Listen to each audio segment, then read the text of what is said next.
I uncovered my friend's cheating ex-husband's lies, ruining his career, marriage, and finances all with a few clicks. What a twist! This event occurred approximately 4 years ago, but I recently discovered how part of my plan for revenge unfolded, which motivated me to share this now. I have not disclosed this to anyone previously. Summary background: my mother has been close friends with Eileen, a pseudonym, since childhood, and Eileen has served almost as an aunt to me. Around 5 years ago, Eileen's husband of over 25 years surprised her by requesting a divorce. At that time, Eileen lived about 6 hours away from my mother, and I was residing out of state, meaning I did not learn about the details until several months after the divorce was finalized. Sadly, Eileen's life began to unravel after the separation. She fell into depression and developed a drinking issue. Thankfully, my mother and some other childhood friends persuaded her to return to her hometown and later convinced her to seek rehabilitation. I moved back home just before Eileen entered rehabilitation, and due to my flexible schoolwork schedule, I was able to house sit and manage various tasks while she was recovering. When I first visited her in rehabilitation, I heard the entire story of her divorce, and it was distressing. Eileen's ex-husband, Jeff, not his real name, had not discussed any issues with her before asking for a divorce. Thus, she believed he had simply fallen out of love. However, I found myself doubting the narrative Eileen provided me. For starters, Jeff, who was an executive at a pharmaceutical company making mid-six figures, lost his job 1 year prior to their separation and opted to take a hiatus before searching for new employment. I found it odd that he would choose to take time off work since he had always been a workaholic. Eileen had not worked for years due to a disability, but she owned some property and had a trust established by her parents that enabled her to live comfortably without the need to work. While Jeff was unemployed, the couple relied on funds from the trust. After Jeff expressed his desire for a divorce, he declined to attend couples therapy or engage in discussions about his reasons. All he would say was that they had drifted apart and that he was tired of being with a woman like Eileen. He claimed Eileen's mother was accurate in her criticisms of her. Eileen's mother was a classic narcissist who subjected Eileen to relentless bullying regarding her attractiveness, weight, intelligence, and more, which contributed to many of the psychological issues Jeff was aware of. Shortly after the divorce was finalized, Jeff moved out of state, particularly to a location where he lacked family or connections. Despite still having both parents alive in their 80s and 90s, it perplexed me that he did not move to be closer to them after the divorce. I didn't voice my suspicions to Eileen, not wanting to distress her, but I began to wonder if Jeff might have been having an affair, staged his unemployment to evade paying alimony, and then relocated to be with his mistress. I simply lacked the means to verify my suspicions at that time. The investigation. Subsequently, Eileen requested that I locate a box of Jeff's belongings that he had asked her to keep until he moved into his new apartment. She provided me with all the details regarding the box, its contents, and the address of his new residence, which was outlined in an email he had sent her, and I received the password to her computer to access the email. I lucked out at this point. Jeff had previously used her computer to set up his email account. During my search for Eileen's email, I inadvertently clicked on the application for his email. Curious, I decided to take a look at his inbox. The first thing I observed was that he had nearly ceased using that email address 3 years prior, correlating approximately with the year before his termination. Within a folder designated for digital receipts, I stumbled upon a confirmation email for a dating site, either Plenty of Fish or Match, though I can't recall which I presume he saved there inadvertently. Additionally, I located a verification email for a new email account. I began to piece together a speculative timeline of events. I inferred that roughly 3 years earlier, Jeff had commenced an affair, and not long after, he set up a new email account to help maintain the secrecy of the affair. Keen to gain access to his dating profile for more information, I attempted to utilize the "forgot password" feature to generate an email that would facilitate a password reset and allow me to log in. Unfortunately, the dating site did not recognize Jeff's old email address. I contemplated whether I might access Jeff's new email account using the old email for a password reset, thereby potentially using the new email to enter the dating site. However, I hesitated to risk locking Jeff out of his new account and alerting him until I had more concrete information about his actions. Here's where fortune smiled upon me. The email application Jeff had uploaded on Eileen's MacBook contained a note feature, and he had saved several passwords in the notes. Although most of the passwords were not useful, I managed to acquire the login credentials for the dating site, as well as for his Twitter and Netflix accounts. I logged into the dating site using his new email address and the corresponding password. I was able to peruse messages Jeff had sent to another woman prior to his split with Eileen. In one of the messages, the new mistress shared her email address with Jeff. I searched Facebook using the mistress's email address and successfully located her profile. While I could not access her posts, her photographs were public. There were recent pictures of her and Jeff, confirming they were still together. Additionally, she posted a photo of a construction crew breaking ground on a new home for herself and Jeff, which raised my eyebrows because I had gathered from Eileen that Jeff likely lacked substantial funds following the divorce. My background proved advantageous at this juncture. At that time, I was enrolled in law school, having returned to my hometown for a semester for legal residency, and I had access to Lexis database, particularly their public records section. During one of my summer internships, I dedicated a significant amount of time to tracing property records and other assets to assist clients in recovering judgments, so I was well versed in how to navigate public records. I discovered that the mistress had purchased several acres in an affluent suburb a few months before Jeff filed for divorce, and there was no mortgage cited in the records. I had also previously found the mistress's LinkedIn profile, providing insight that she had been functioning as an executive assistant prior to relocating with Jeff. Although she did not specify her salary, I doubted she could have afforded the property solely based on her income. It's plausible that Jeff had supplied her with money for the land purchase prior to the divorce. Furthermore, I located an updated record in Lexis indicating that Jeff and the mistress were joint owners of the property. I contacted the county recorder's office to verify property ownership, dates, and so on. It turned out that the mistress had filed a quitclaim just 5 weeks after Jeff's divorce was finalized.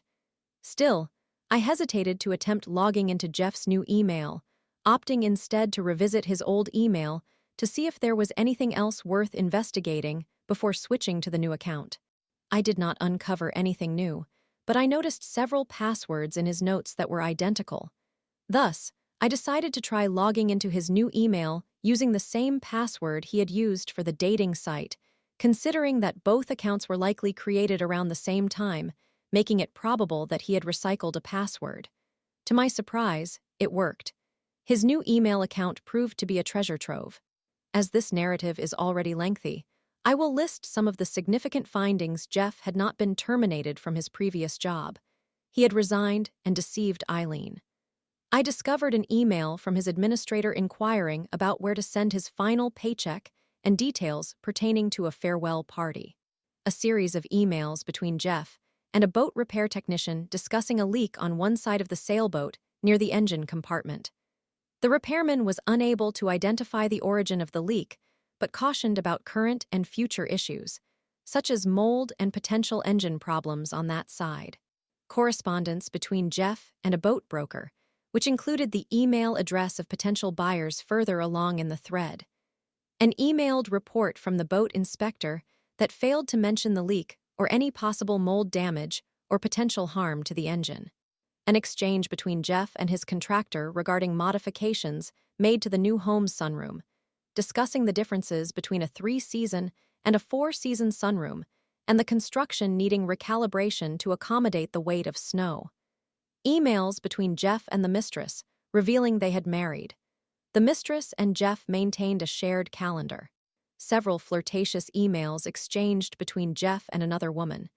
Emails filled with information regarding Jeff's new employer. I downloaded all the crucial emails and their attachments and began to formulate a plan for revenge. Revenge, to my mind, everything was warranted. He lied about his termination, so I aimed to have him dismissed from his new job. I suspected he concealed his assets prior to his separation from Eileen to help fund his new house, so I wanted him to lose the property. He cheated, so my intention was to sabotage his new relationship. Anything I could do regarding the boat would be a bonus. The boat appeared to be the easiest avenue to start. I had no way of knowing whether the source of the leak had been identified and repaired, or if the issue was verbally conveyed to the buyer, but I decided to assume Jeff was deceitful, so the odds were fair that he concealed the information from the new owner. I sent the emails between Jeff and the repair technician, as well as another copy of the inspection, to the buyer. Approximately 5 or 6 months later, I checked Jeff's county court website and was pleased to find the buyers had filed a lawsuit against Jeff and the broker and inspector. I couldn't figure out how to dispose of or sabotage Jeff's house, so I opted to contact the county inspector's office to report concerns regarding the sunroom's compliance with code. This entire situation has prompted me to share this post, as I just received some updates about the county inspections. Please note, I learned this information through a third party years after the occurrence, so I cannot provide all the specifics. The sunroom was indeed code compliant. However, the inspector uncovered a workshop attached to the detached garage that was not included in the original permit or plans. This workshop contained a bathroom that the contractor connected to the property's septic system following the initial inspection. A mutual friend of Eileen and Jeff shared this with us, and he speculated this could be a significant issue given that the septic system installed likely could not handle the increased demand, although I cannot confirm that for sure. Consequently, Jeff was required to pay a fine, and the workshop had to be dismantled. This caused significant delays in construction, which will become relevant shortly. As for dismantling Jeff's marriage, my initial inclination was to send the new wife the flirty emails involving Jeff and the other woman. However, when I searched for that woman on social media, I encountered no results. I had no means of determining if the new wife would recognize the other woman and subsequently downplay the emails or take them as evidence of cheating. My next thought was to impersonate a concerned individual regarding an affair involving Jeff and the new woman. Overall, I kept my accusations nonspecific, but I did mention that Jeff and the new woman had gone out for dinner and attended movies on a few occasions where Jeff's shared calendar indicated the new wife was out of town. I struggled to devise a strategy to get Jeff fired. I reviewed his email and calendar weekly for an extended period, searching for any material that could be utilized to achieve that goal. Eventually, as my legal residency increased in demands, I decided to abandon my quest for revenge. Recently, Eileen reconnected with a mutual friend she shared with Jeff, and that friend relayed updates about him. Eileen shared the information with me, which triggered my memory of my actions and motivated this account. It turned out I need not have concerned myself with undermining Jeff's career. By chance, the woman Jeff had been emailing was, in fact, his assistant at his new job, and Jeff's new boss happened to be his brother-in-law. Jeff and his new wife relocated to her hometown so that she could be closer to her family, and so Jeff could work for his new brother-in-law. I have no way of knowing if Jeff was genuinely cheating. He told the mutual friend who conveyed this story to Eileen that no affair had taken place. However, this did not impact the new wife. Since she and Jeff began their relationship while he was still married, she developed a lack of trust in him. Consequently, she did not believe Jeff's denials when I forwarded the email regarding the alleged affair. She filed for divorce, and Jeff's brother-in-law boss terminated his employment. As a result of construction delays, the new house remained unfinished at the time of Jeff and his new wife's divorce. They were forced to sell an incomplete property, which resulted in substantial financial losses for Jeff. Lastly, although these actions were not part of my revenge strategy, I will admit I can be quite petty, so I disposed of the box containing Jeff's belongings, primarily photographs, and informed Eileen they must have been misplaced during the move. Subscribed both of Jeff's email accounts to numerous spam, newsletters, and mailing lists. Erased his Netflix watch list. Shared, retweeted, and liked explicit postings on his Twitter account, and unfollowed all the accounts he had been following. The conclusion: I never confided in Eileen about my actions because I wished for her to maintain plausible deniability, and I did not want to interfere with her recovery. She remains unaware of the boat lawsuit or the Netflix Twitter incidents, but she did take satisfaction in Jeff's divorce and job loss. I likely would have let it all slide had Jeff merely been unfaithful, as I had always liked him. I had genuinely thought he was a good person, yet I realized I had been mistaken. Kind individuals do not weaponize childhood trauma to mentally torment their spouses. In my view, Jeff deserved everything that transpired as a result of my actions. Summary. A despicable individual betrayed a family friend and used her mother's abuse against her. So I orchestrated the downfall of his job, marriage, resulted in a lawsuit against him, caused financial loss when he had to liquidate property during the divorce, and engaged in petty behavior to irritate him. Story 2. After my mother passed, the slumlord's mom mocked me, igniting my fury. I retaliated with inspections, leading her and Jay to bankruptcy.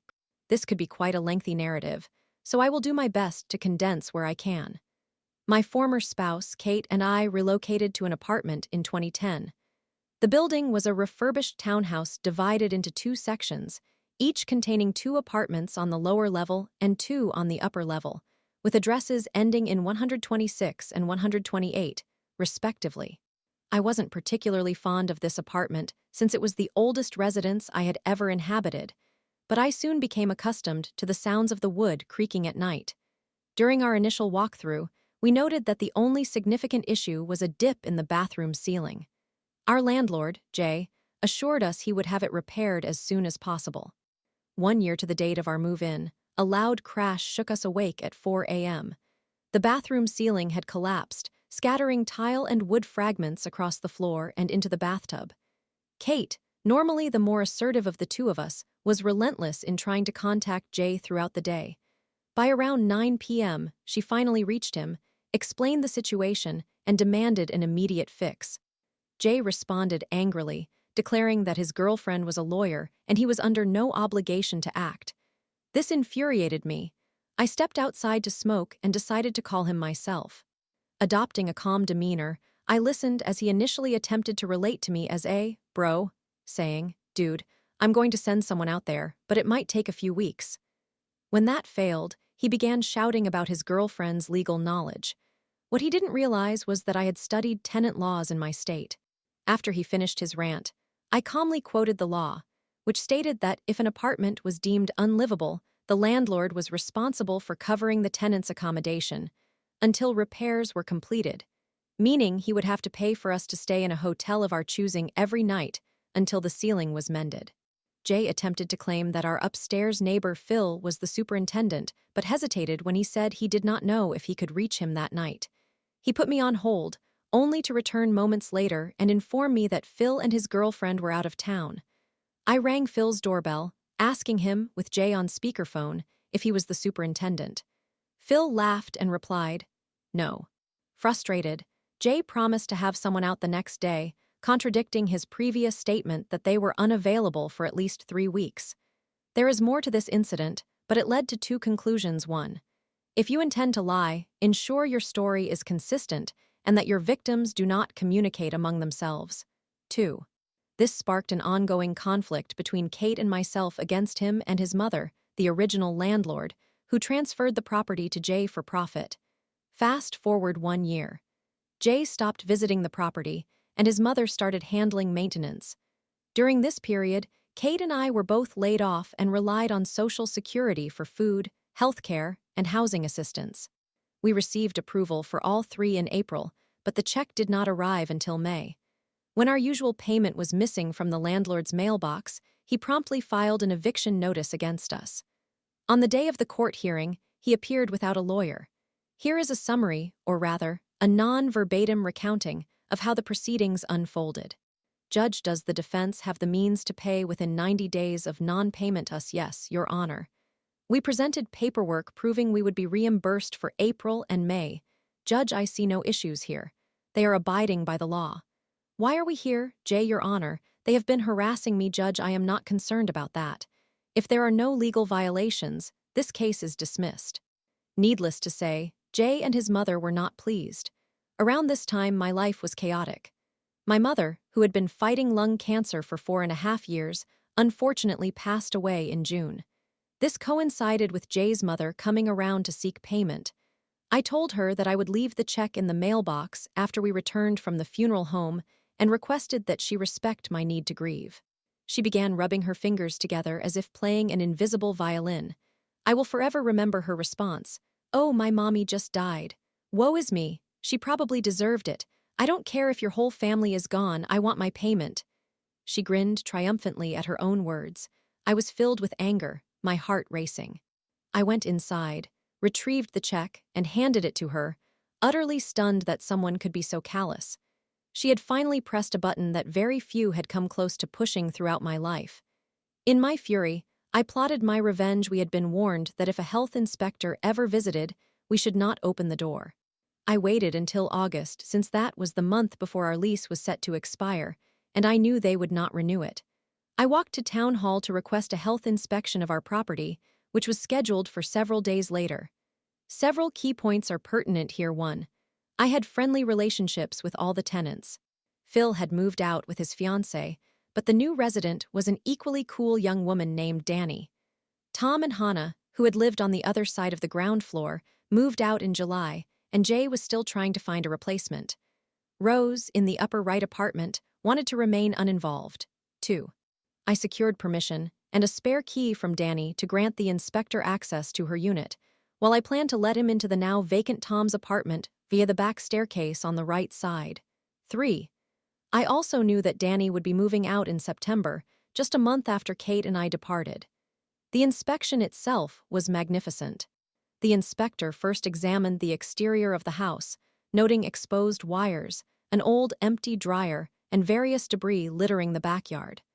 I led him inside the shared entrance, and as I had anticipated, he discovered that the last inspection had been conducted in 1994, 18 years prior. Each year without an inspection incurred fines. In our apartment, there was black mold in the bathroom, and the ceiling bubble had reformed to problematic dimensions. Upstairs, Danny's apartment was plagued with leaks in the ceiling and appeared to be on the verge of another collapse. We proceeded to the basement, where we found a boiler on the brink of exploding, alongside flammable materials, gasoline, and a pack of matches nearby. I learned 2 things I did not know prior. 1. The fire door separating the 2 sides did not close properly, rendering it ineffective. To be honest, I had never encountered such a door until that day. 2. The basement on the right side, 128 portion, contained a toilet that had exploded, spraying the surrounding walls and preventing passage to the upper floor via that side. Throughout the entire inspection, the inspector recorded everything meticulously. Once outside, he indicated he would need to return. When I inquired about the reason, he explained he had run out of space to document all the violations, having filled the front page and filled a full side of the back. I inquired coyly, "Well, how much will it cost right now?" He scratched his head, estimating, "Around $20,000 to $30,000 from what I can see, but it may be higher since this house was never licensed to be divided into apartments." I thanked him, and he intended to return with the county inspector. We would be gone when that occurred, but I requested he send me a copy of the violations list to my new address. So we moved out at the end of August, but I received updates from Rose. As the current owner, Jay was liable for all fines, and no new tenants could occupy the vacant apartments until all issues were rectified. With 3 out of 4 units unoccupied, he was losing approximately $4,500 in potential rent. He relinquished the property back to his mother and subsequently filed for bankruptcy. Furthermore, every time a tenant left and a new one moved in, an inspection was mandated. Once the financial burden shifted to her, they reviewed the records and discovered she had accrued fines for each violation of this rule, $750 per incident. By the end of the year, with Rose vacating as well, the property was losing money rapidly. I relished in the aftermath of my actions, proud of my accomplishments, and decided to leave it be. However, I was far from finished. Though I felt I had dealt a significant blow to Jay, my true target had always been his mother. I discovered she owned 8 properties across 3 towns within my county. I visited each one, conversed with the tenants, and posed as a concerned tenant from another property, asking if they had any issues with their apartments. Every individual I spoke with described their living conditions as poor to intolerable, confirming that Jay's mother was effectively a slumlord. She would ignore complaints unless someone threatened to sue her, mentioned involving the inspector, or they simply moved out. She often refused to return deposits, using those funds for superficial repairs to make the apartments appear presentable. Most tenants refrained from taking action because she preyed upon lower-income minorities. So, in the interest of concerned citizenship, I contacted the inspectors in those two towns and requested inspections be conducted while at least one tenant awaited the inspector's arrival. It turned out she faced almost identical infractions in all her properties. Ultimately, I discovered she owned 12 apartments, although I initially only knew about those in my county. The properties situated in the neighboring county were somehow tipped off regarding an impromptu inspection. From what I understood, Jay's mother had been involved in the landlord business for roughly 35 to 40 years. Her empire began to collapse rapidly. Since we had merely relocated 1 block away from our previous residence, I witnessed Jay losing his primary source of income and filing for bankruptcy, while simultaneously observing his mother desperately attempting to find buyers for her apartments to settle her fines. 2 years later, in 2014, I learned she too had to file for bankruptcy. In October 2013, just 2 days before filing, Jay and his mother loitered outside our new apartment, likely intending to confront me and or Kate. I notified the police of suspicious individuals standing in a no-parking zone who were continuously gazing up at the second floor. A cruiser arrived and instructed them to leave. I acknowledged that I should have utilized the 2 months I spent monitoring everything to secure new employment, but this marked the one occasion I sought to cripple someone where it would truly hurt them their finances. I believe I made my point clear. None of this would have transpired had Jay simply fixed the ceiling before it collapsed. In summary, I encountered a couple of slumlords who pushed me to a breaking point, prompting me to react in a somewhat extreme manner that resulted in the bankruptcy of both the slumlord and his mother. I made some edits for clarity, but I wanted to express my gratitude to everyone.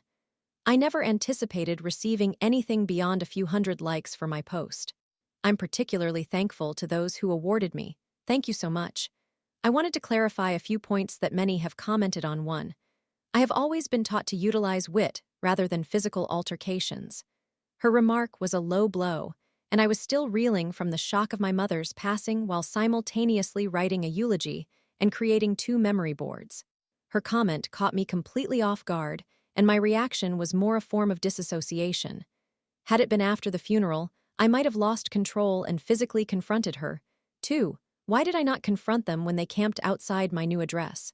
2 reasons. First, my full revenge strategy had not yet fully unfolded, and secondly, I hoped the police officer would issue her a ticket.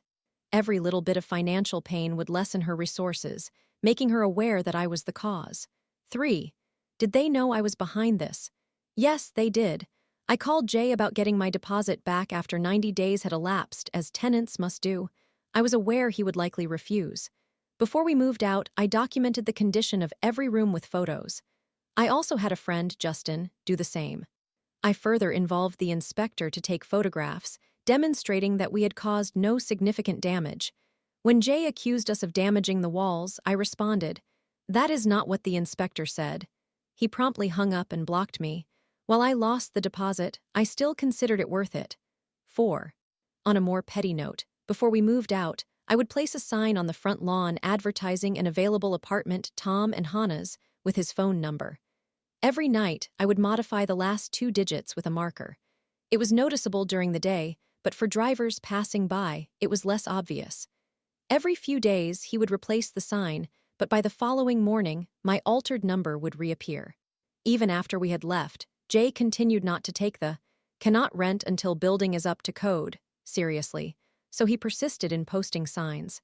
Since I was still in my vengeful mindset and lived nearby, I not only altered the number but also printed signs stating, "You do not want to live here. Trust me." Signed, your friendly neighborhood tenant. This continued until he finally removed the sign for good around November. If you find yourself in similar circumstances, I encourage you to familiarize yourself with your state's tenant laws and leverage them to your advantage. Even if it only serves to annoy your landlord, it is a step in the right direction. It is even more effective if you can find other tenants facing similar challenges. Slumlords often get away with their misconduct because they assume their tenants are ignorant of their rights. I found myself in this position initially, but I took the time to research and understand the law.